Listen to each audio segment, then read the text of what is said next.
Assalamualaikum warahmatullahi wabarakatuh. Halo teman-teman semua, perkenalkan saya Siti Khadijah dengan NIM 2348201114. Di sini saya akan menjelaskan PPT saya mengenai penyakit sistem vaskular dan jantung. Yang pertama, kita langsung masuk saja ke pengertian vaskular dan jantung atau yang biasa disebut dengan kardiovaskular, di mana vaskular merupakan pembuluh darah dan jantung merupakan kardio, memiliki ikatan yang sangat erat satu sama lain karena memiliki tujuan yang sama bagi tubuh, yaitu mengalirkan nutrisi dan darah yang mengandung oksigen ke seluruh tubuh. Nah, serta membawa darah yang terdioksigenasi kembali ke paru-paru. Sistem ini biasanya sering disebut dengan kardiovaskular. Sistem kardiovaskular terdiri dari pembuluh darah, ada pembuluh darah arteri, pembuluh darah kapiler, dan pembuluh darah vena. Ada juga jantung dan darah. Jika terjadi kesalahan dan terjangkitnya penyakit pada sistem ini, maka dapat menyebabkan kerusakan pada organ tubuh yang berujung pada kematian. Kita langsung masuk ke dalam penyakitnya yang terkait dengan sistem kardiovaskular. Yang pertama saya mengambil contoh yaitu aritmia, di mana aritmia ini merupakan gangguan yang terjadi pada irama jantung, di mana pada kondisi ini jantung memiliki detak atau ritme yang tidak normal seperti terlalu cepat, terlalu lambat, atau bahkan tidak beraturan. Hal ini disebabkan ketika impuls elektrik yang berfungsi sebagai pengatur detak jantung tidak dapat bekerja dengan baik dan menyebabkan ritme pada detak jantung menjadi tidak beraturan. Di samping pengertian dapat kita lihat ada gambar dari penyakit aritmia, di mana kalau normalnya itu kita lihat gelombang suaranya normal dengan jarak yang beraturan. Jika bradikardia maka dia tidak normal dan terlihat pelan detak jantungnya sesekali. Jika takikardia yaitu dia akan terlihat sangat cepat detak jantungnya. Nah, penyebab dari aritmia ini yang pertama yaitu menderita hipertensi, penderita diabetes, adanya gangguan tiroid, merokok, dan penyalahgunaan narkoba atau nabza, mengalami gangguan elektrolit, dan dari efek samping obat-obatan seperti obat pilek dan obat alergi, penyempitan pembuluh darah arteri jantung, dan mengonsumsi alkohol atau kafein secara berlebihan. Nah, gejala yang dapat ditimbulkan dari aritmia ini yang pertama itu ada bradikardia, di mana detak jantung akan menjadi lebih lambat.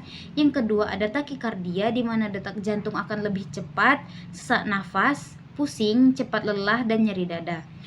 Untuk mendiagnosis aritmia itu ada beberapa. Yang pertama menggunakan ekokardiogram, yang kedua menggunakan elektrokardiogram atau pakai EKG, yang ketiga ada monitor Holter, yang keempat uji latih jantung, dan yang kelima ada kateterisasi jantung. Untuk pengobatan pada penyakit aritmia ini bisa menggunakan obat-obatan seperti warfarin dan obat-obatan antikoagulan, dan yang kedua ada ablasi, yang ketiga ada alat picu jantung, dan yang keempat ada kardioversi atau ICD, yaitu menggunakan kejutan listrik ke dada pasien.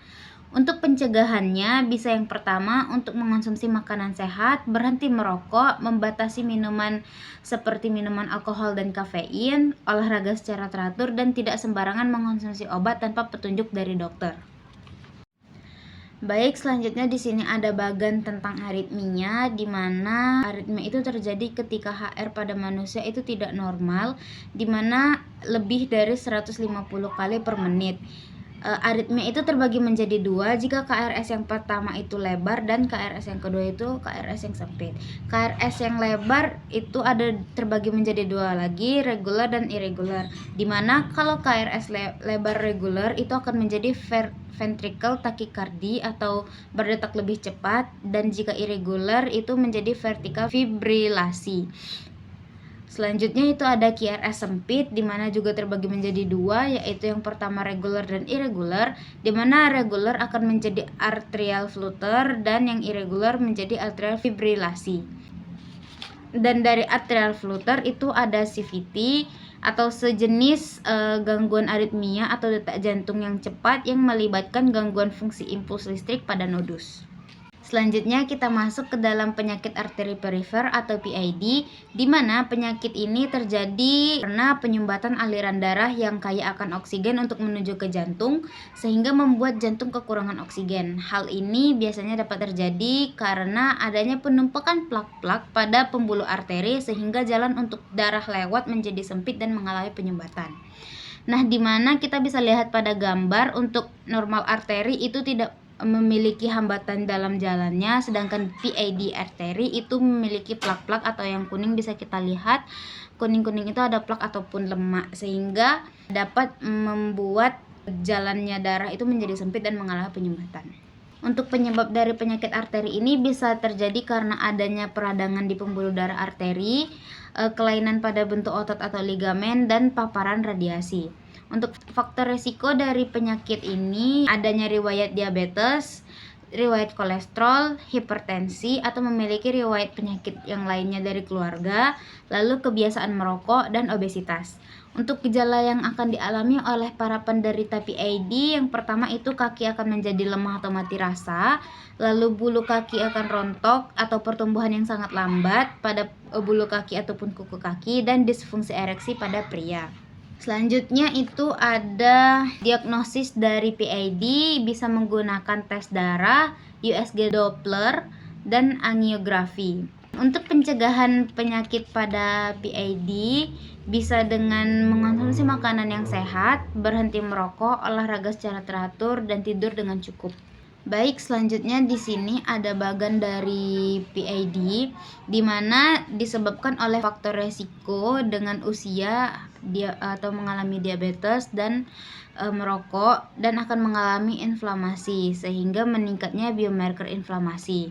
Selanjutnya akan terjadinya disfungsi pembuluh darah seperti vasodilatasi, stres oksidatif, oksida nitrat, dan kekakuan pada arteri yang menyebabkan bisa terjadinya penyakit arteriosklerosis dan akan membuat iskemik pada tungkai dengan menurunnya aliran mikrovaskular dan disfungsi pada otot tulang.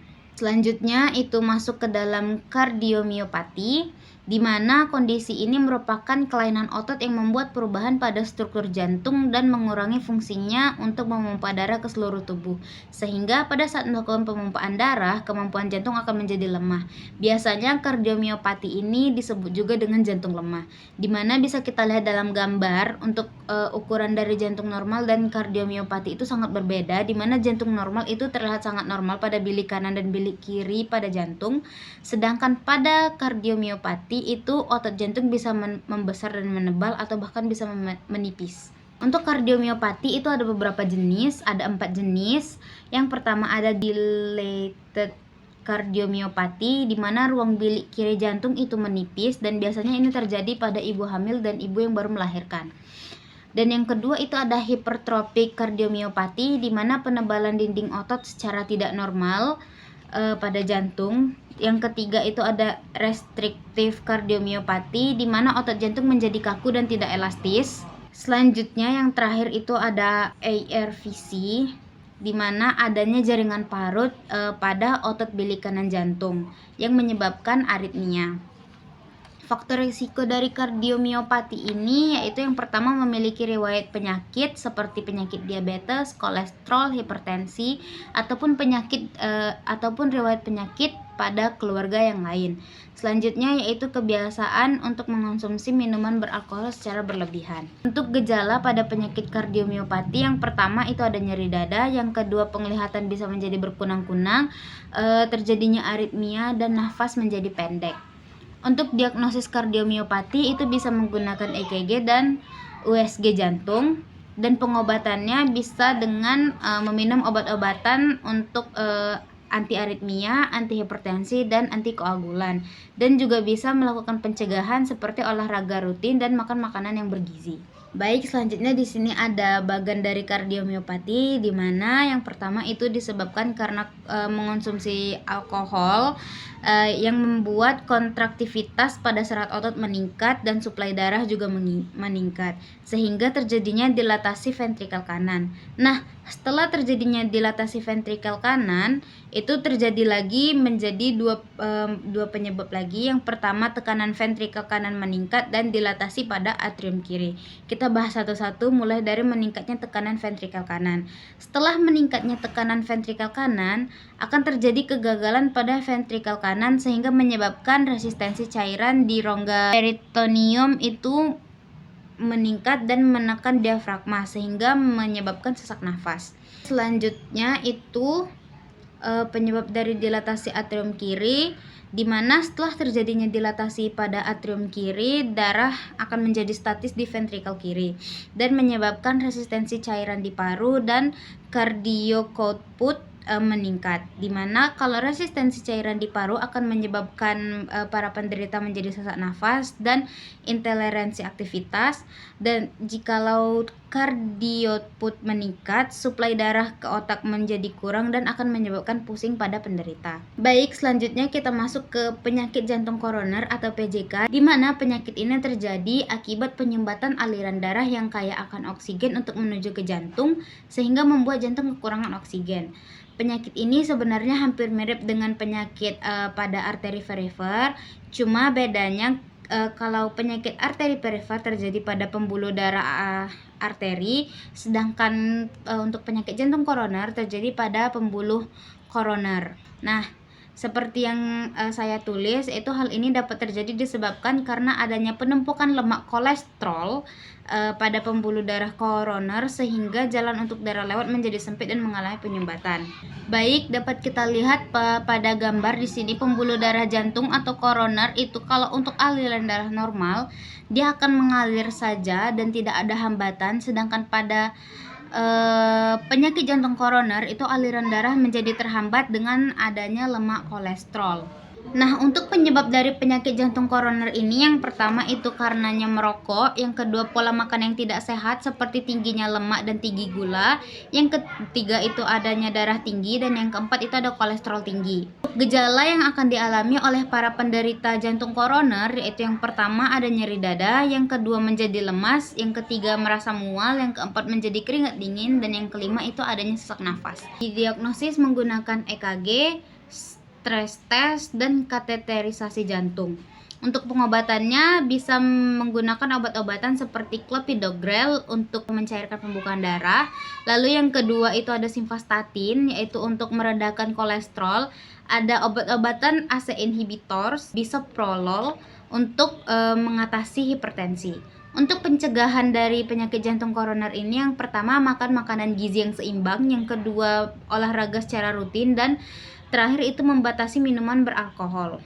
Baik, selanjutnya di sini kita lihat ada bagan dari penyakit jantung koroner, di mana di bagan ini kita dapat lihat yang pertama itu dari adanya etiologi atau aterosklerosis pembuluh koroner yang menyebabkan penimbunan lipid dan jaringan fibrosa dalam arteri koroner itu mengalami adanya timbul endapan lemak dalam tunika intima, sehingga terjadinya regresi pada sebagian dan sebagian yang lainnya itu akan berkembang menjadi plak fibrosa. Biasanya disebut dengan ateroma atau kompleks pada aterosklerosis yang melibatkan perdarahan terus dengan trombosis dan kalsifikasi. Nah, setelah terjadinya penimbunan akan terjadi lagi lumen pada pembuluh darah akan menyempit dan menyebabkan resistensi terhadap aliran darah meningkat. Lalu terjadi penurunan kemampuan pembuluh vaskular untuk melebar, tidak keseimbangan antara suplai dan kebutuhan O2 pada miokardium, sehingga menyebabkan penurunan cardio output, gangguan pertukaran gas, dan nyeri pada dada, sehingga membuat infark pada miokardium. Sekian dari saya. Mohon maaf bila ada salah kata dan penjelasan saya yang kurang, mohon dimaafkan. Dan saya akhiri dengan wabillahi taufik wal hidayah. Wassalamualaikum warahmatullahi wabarakatuh.